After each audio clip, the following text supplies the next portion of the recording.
Hello again, I'm Calvin, and this is my ranged weapon tier list for low-tech GURPS. I'll be evaluating ranged weapons on their ability to do one of two jobs, ideally both. The first job is as a primary weapon. Ideally, this is the sort of thing that a ranged user can use to the exclusion of all else. Ideally, they would have a melee weapon as a backup of some sort, but if they do their job, a primary weapon should be usable in all cases, even if someone's standing as close as me to the camera away. And then the other role is secondary weapon. This is not a backup. This is more for melee fighters who might be forced into a ranged engagement. Perhaps there's someone they can't reach no matter how long they spend trying to run to the guy. Or as a utility weapon. Say there's someone who they need to use a specific damage type against, or who happens to be heavily armored.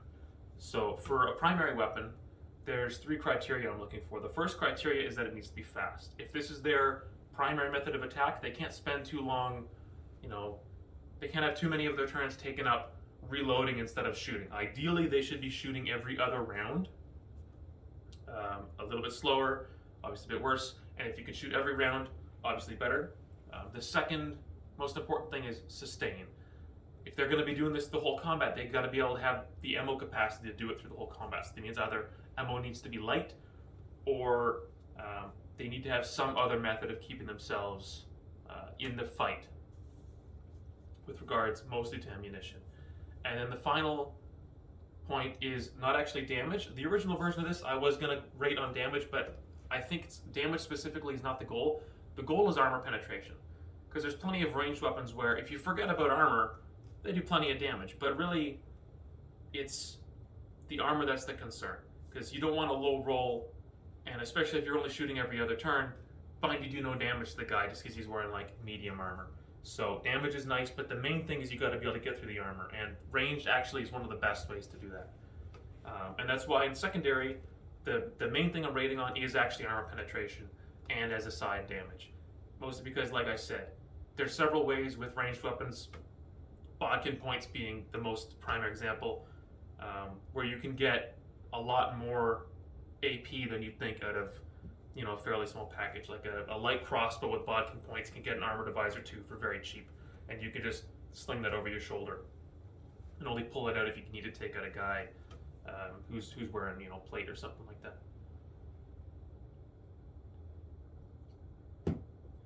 The second point for the secondaries is, of course, speed. Like with the primary weapon, it is important to be able to get this thing out fast. With secondary, it's less about speed between actions, or speed between shots rather, and more about going from realizing you need to use a secondary to it being in your hand ready to fire. Though, of course, quick reload rate is quite nice on the secondary if you find yourself needing to fire a second or third shot. And then finally, sustain. Sustain's not nearly as important when it comes to a secondary, but obviously it's nice to have. So, the first weapon is perhaps the most entertaining. I don't know if it's very helpful, but some guy in Pyramid 33 wrote a whole article called The Killing Breath about blowguns, so I figured I'll start with blowguns. C tier, surprisingly, despite being a blowgun. The interesting thing with blowguns is that if you spec hard into them, you can actually make them fairly lethal, so they go from being like a joke to a lethal joke. The prime example, and I am assuming you're using the Killing Breath article from Pyramid, if you're crazy enough to use blowguns as your primary weapon, I don't think it's unreasonable for your GM to assume, okay, yeah, we'll use the article for your silly blowgun build. But in that article, there are larger blowguns, one of which is called the large blowgun, and it's a blowgun that's 6 feet tall. So like the here. Not gonna really be useful as a secondary, obviously, because good luck carrying that around. But it actually does fairly good damage. 1d-1 impaling. It fires about, I think it's foot-long, 1-pound metal spikes, which is going to be pretty startling for the gun on the other end. It does have a 2-round reload, which you can cut down to 1 round with fast draw. It's not terrible. The main problem is everything is bulky or heavy. The bulk of the weapon is 8, so you can't move an attack. The ammo's heavy. Each spike weighs 1 pound, and the blowgun is 6 feet long. So, good luck hiding that. Yeah, not a good secondary, if it's even possible as a secondary. It's got to be a primary, and this is why it's in C rank. I think you can make it work, but That's what C is for. Stuff you can make work, but there's almost certainly better ideas. One good example is the bolus. I'm putting this in B, not because the bolus is bad, but because the best weapon in the bolus category is the bola perdidia, which can also be used with the sling skill. So, yeah, that's the issue there with the bola. You can entangle with it with the normal one that's just called bola. Does thrust crushing, but we're not too concerned about that. That's a nice utility weapon. Perhaps it's the sort of thing you carry around, but I'm more interested in, like I said, damage. Or if you're using it as a primary, sustain, and the bola has neither of those. The bola perdidia, though, it's got some potential. The swing crushing only weighs a pound, so if you've got strength 13, that's 2 dice of damage every round, because it's a throwable weapon, so you fire on round 1, you reload on turn 2, and reload means draw. You can just fast draw it, so you can fire that every round as long as you've got the carrying capacity to keep carrying these things. Superb secondary, questionable utility as a primary. You know, if you have a lot of carrying capacity, I think you can make it work. And the nice thing is also, typically they're gonna not break. Like an arrow, I think there's like 2 in 6 chance it's gonna shatter, or 2 in 6 chance it survives. Not the case with the bola. Bola is much more likely to live. So why B? Like I said, because the perdidia, the one that I just talked about how great it is, can also be used with the sling skill, which we'll get to in a bit. Next up is the bow. Bows are fantastic. They're in A tier. The only reason they're not higher is because there's better stuff, but that doesn't mean bows are bad. Bows have very good damage. They do thrust and impaling. Very good range. I think the only ones who beat them are crossbows. Ammo is super light. It's 1/10 of a pound per arrow. Bulk is high, but at low tech, most weapons are going to have high bulk anyway, unless you're throwing weapons. And I'll get to throwing weapons, but there's issues there. And if you use all the tricks, you can fire every other round, and that's my gold standard. That's what I compare everything else to. If it can fire every other round, I'd obviously like to be faster, but it's good enough. And as I mentioned up top, they can get bodkin points. They can get a lot of different utility arrows. So if you find you're going up against guys with armor, often it's going to be the ranged character who's got bodkin points who's going to have to deal with them.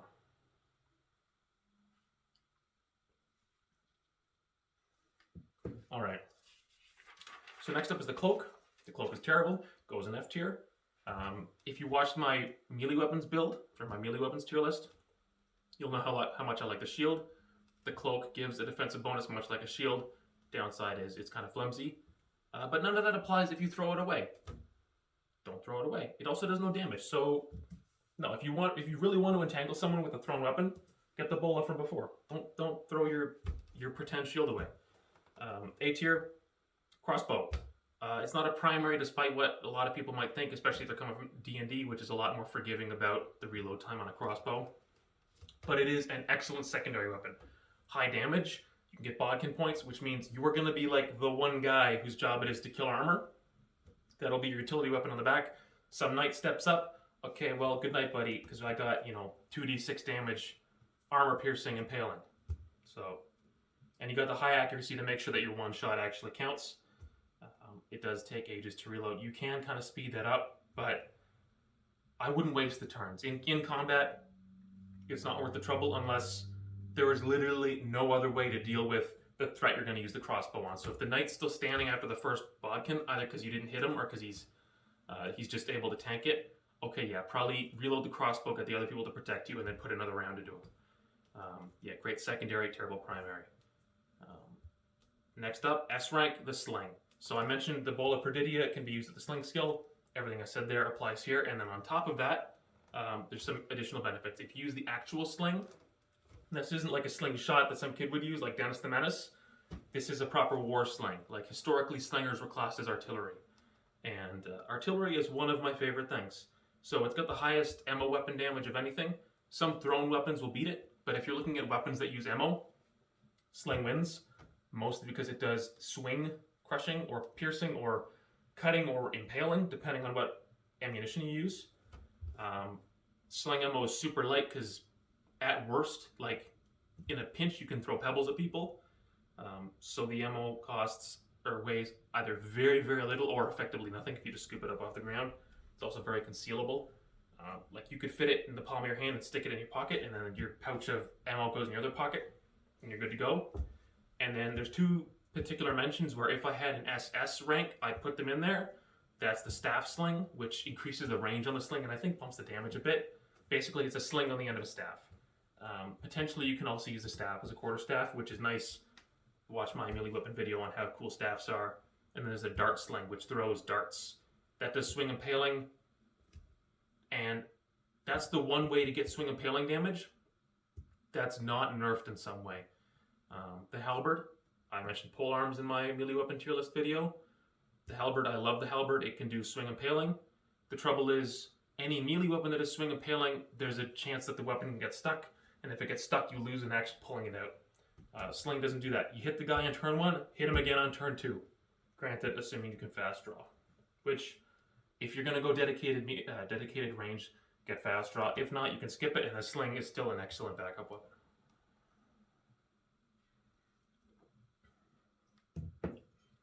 Alright, so I mentioned darts with the dart sling. There are some options if you don't have a sling to chuck these darts. Start up top with throwing spears, which does... throwing spears and throwing darts, I'll actually stick those together. They're kind of in the same class. The darts are just a lighter version, so everything true about spears, just for darts, drop the damage a bit and make it a bit more efficient in terms of turning weight of ammo into damage dealt to enemies. It's the best accuracy of any thrown weapons. The javelin with a thong, and that's like a leather strap to help you throw, not a javelin with underwear. It actually matches some of the crossbows in terms of accuracy, which is quite nice. It's fast firing. You can fire every other round by default because it's a thrown weapon. Like I said, you chuck on turn 1, fast draw turn 2, and also fire again. Yeah, so fast. Make sure you get fast draw if you're going to use thrown weapons as a primary. The only real downside is the weight. Obviously, spears are very heavy. Darts are a bit lighter. I believe the darts are 1 pound, but still 1 pound per shot. If you're trying to keep your encumbrance low, which you should be doing, that can be an issue. There's also the logistics of having like more than a dozen spears on your back. The upside to the spear is it's also a proper melee weapon. If you need to stab the guy, you can just stab the guy. So that's one nice advantage. If you're caught out with a bow in your hands and you need to be in melee, you're in a much worse spot than if you're holding a big 6-foot-long spear. I wouldn't call it a primary, but it's an excellent secondary, especially if you're already a spear user. And even if you're not a spear user, if you're using any polearm, typically spears will default off the polearm at -2, so you could just use your default on the spear if you need to melee a guy. Next up is spear throwers. These are most of the reason why thrown spears are not in S rank themselves. It's because you can get the exact specifics of the weapon varies by culture and which one of the category you're using, but typically it's some sort of lever you use to throw the spear. Imagine the sort of thing you'd use to throw a ball for a dog at a dog park. You put the ball in one end, it extends your arm and you chuck it. Same idea, except instead of throwing a ball for a dog, you kill a guy. It has the same weight issues, but you do even more damage, even more range. It also beats all other ranged weapons that aren't guns in terms of damage, and even some of the guns, it either ties them or, well, it'll be a bit less damage. It'll reload so much faster that it hardly matters. The gun guy will get off 1 shot and then you're going to chuck spears at him all day until he reloads, assuming he lives that long. The other nice thing, obviously, that spear throwers are just as fast as thrown weapons, assuming you have the fast draw.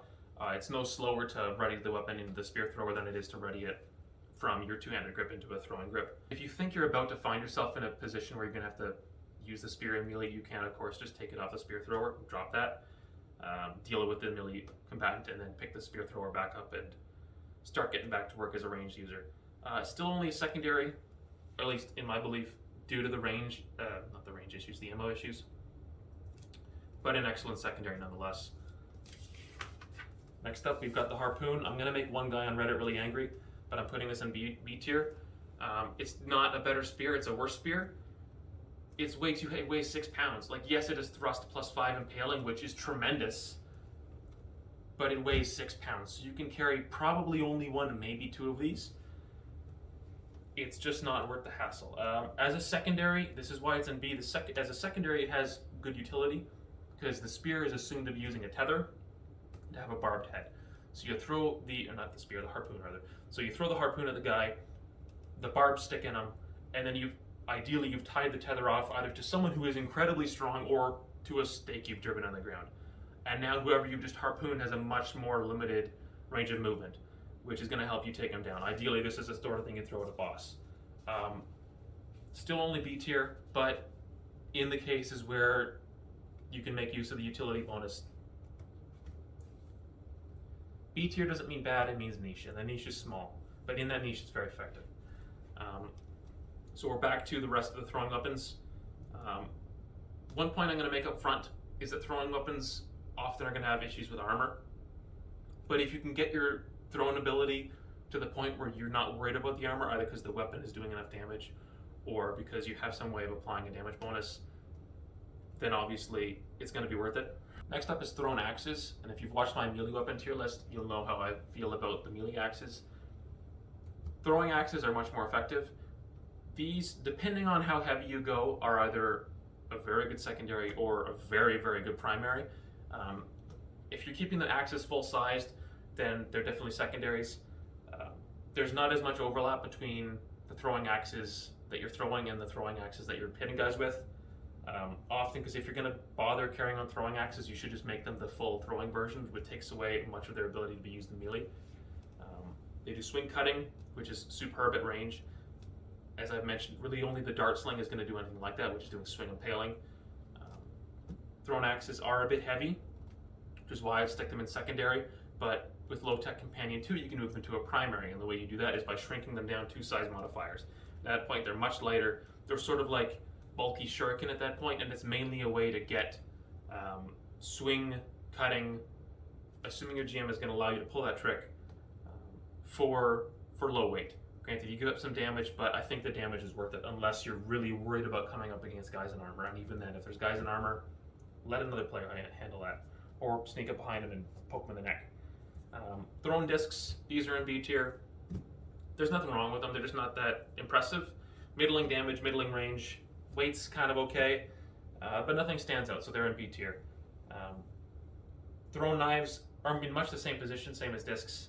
They do a bit less damage, they weigh a little bit less, but they are also a proper weapon. You're going to have a much easier time just poking the guy with a knife. You can make these work, especially if you're going to be a knife user or more likely a main gouge user. But I pick something else. Like, for example, Shuriken. And you're going to notice they're in 2 positions on my tier list, both A and C. This mostly depends on the skill and technique you're putting into your Shuriken, your ability to use the Shuriken. If you're treating it like any other thrown weapon, C tier. If you're treating it like you're going to be the most amazing throwing weapon user in the world, A tier. Shuriken have a very high skill floor, but also a very high skill ceiling. They're the lightest of all the throwing weapons at 0.1 pounds. Like, they match arrows for how light they are. They do little damage, as you might notice if you look at the sheet, but you can get thrust impaling. The range is also not very good.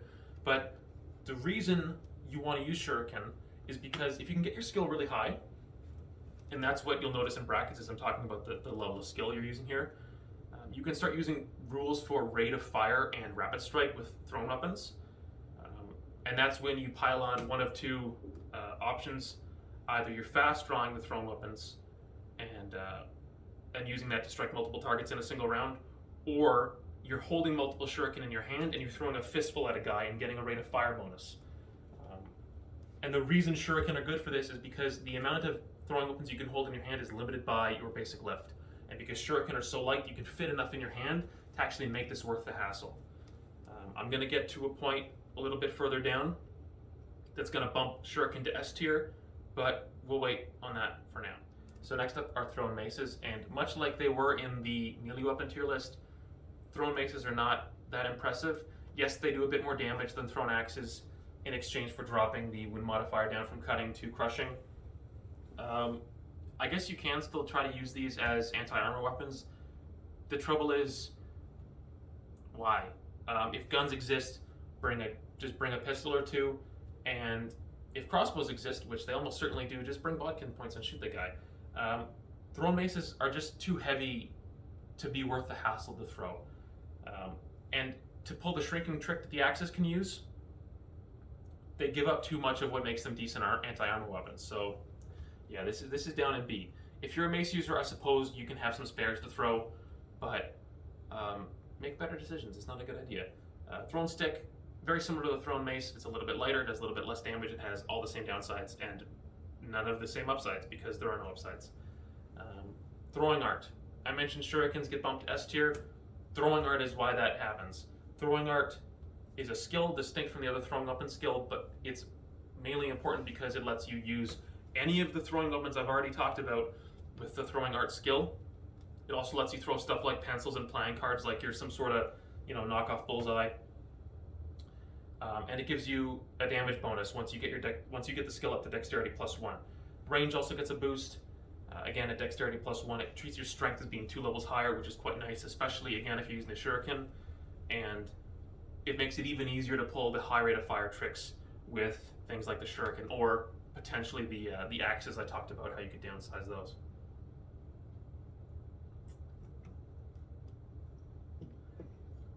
Yeah, throwing art's S tier, regardless of what you're using, but special mention to Shuriken.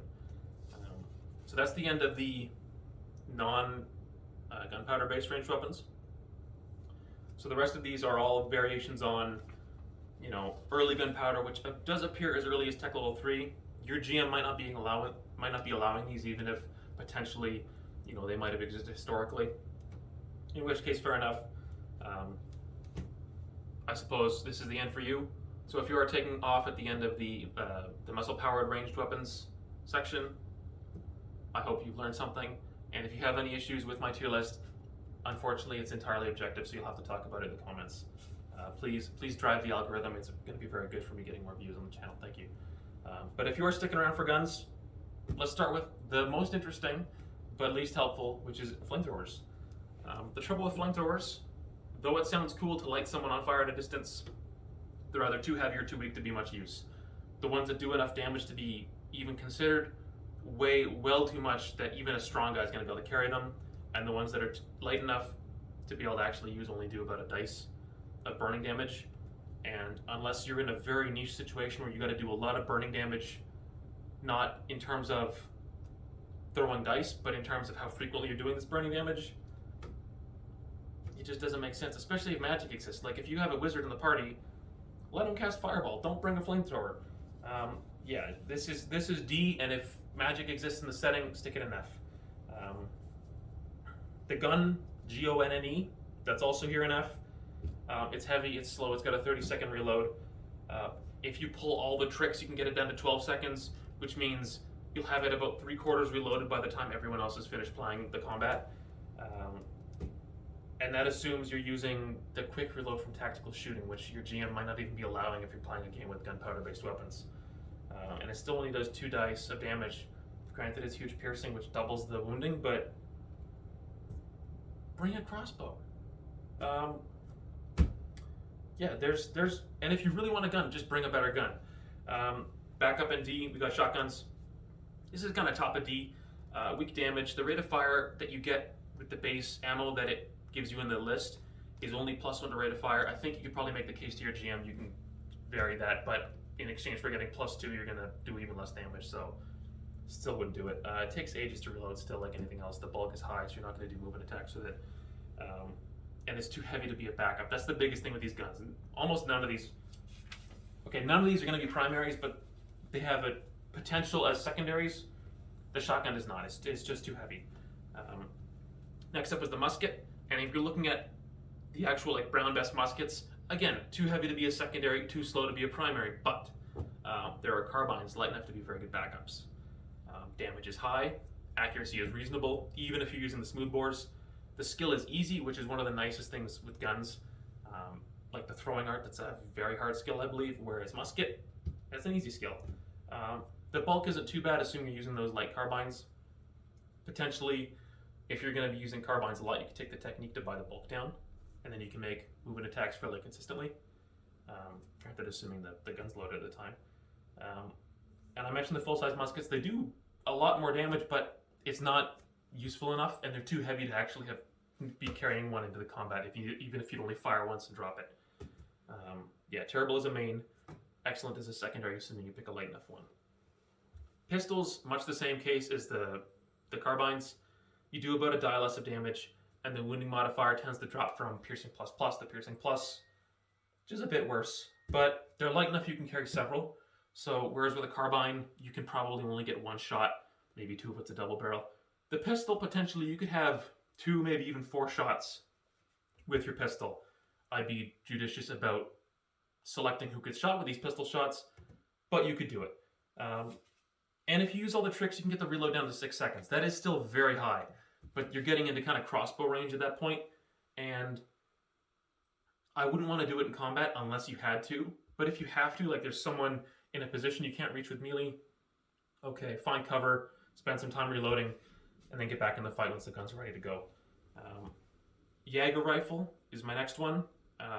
This is one of 2 rifles I'm going to talk about. It's a full-sized musket with an accuracy bonus. That doesn't make a ton of difference, but the weight is light enough that you can almost make it as a secondary if you're sufficiently strong. So I will stick it in there, like bottom of B. Much like the harpoon, it's very good in its niche, but that is a very narrow niche. And then the only gun in A tier is going to be the breech-loading carbine. This is a particular weapon your GM just might not allow. The reason it's here at Tech Level 4, unlike Tech Level 5, like you might imagine for most breech loaders, is that this one in the book is based off a very specific weapon that was, I believe, a gift to a king. So this was kind of a one-off. The version of the book assumes, the price assumes you're like the guy making it and you're not adding all this embellishment that was on the king's version. Personally, if I was a GM, I wouldn't actually allow this to start off, but if a player was going to be a gadgeteer, I would let this be a same tech level invention. So if they're tech level 4, they invent something at tech level 4, they get themselves a breech loading carbine. Or if you're feeling really generous, you say, okay, you're an inventor, you can have invented it already, and that can be your gun. With all that being said, with a fast draw and paper cartridges, you can get the reload down to 4 seconds. Not good, but you're in proper crossbow range at that point. Skill is easy, ammo is super light. It makes an excellent backup. Doesn't have the bodkin points, but just sheer damage, you could put some hurt on some guys and some armor. I would see if you can use quick reload from tactical shooting, in which case you can get the reload down to 3 seconds. With this weapon, maybe you need to make some negotiations with your GM, but assuming those negotiations go the way you want, it's a good weapon. Just a final point on my tier list.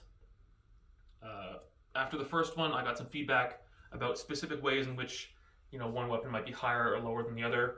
Lots of people had opinions about grappling. I'm going to do a video on armor and why armor is terrible. But for now, I'll just say that if you're in a situation where items on this list aren't available to you, don't move things on the list. Just take the items that are not available off and then re-examine what's at the top. I mentioned before that in my melee weapon tier list video, I wasn't going to talk about theme. And I put that in the same category as theme. Like if the theme of the game means you can't do something, just take it off the list because it's not even a consideration at that point. So that's all I got to say about that. If you have any issues, again, as I've already mentioned, the tier list is purely objective, so you'll have to go fight about it in the comments. Thank you.